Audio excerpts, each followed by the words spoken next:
latin terror qui signifie effroi, épouvante. Depuis Montesquieu, le mot terreur désigne les principes de gouvernement d'un régime despotique. Il s'agit de déployer un ensemble de moyens de coercition politique pour maintenir les opposants dans un état de crainte. Terroriste et terrorisme désignent aujourd'hui l'emploi systématique de mesures violentes dans un but politique et s'appliquent à des actes de violence exécutés pour créer un climat d'insécurité.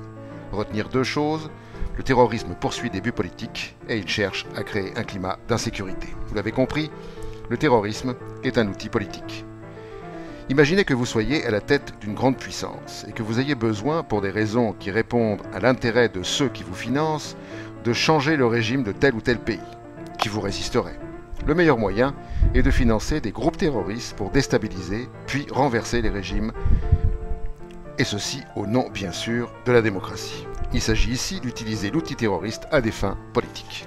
Vous prenez toutefois le risque que cet outil se retourne contre vous, et la réalité récente a montré que c'était le cas. On passe alors à la seconde utilisation de l'outil terroriste, consiste à créer un climat d'insécurité dans son propre pays, ce qui permet de déployer un ensemble de moyens de coercition politique pour maintenir les opposants dans la crainte. La boucle est bouclée.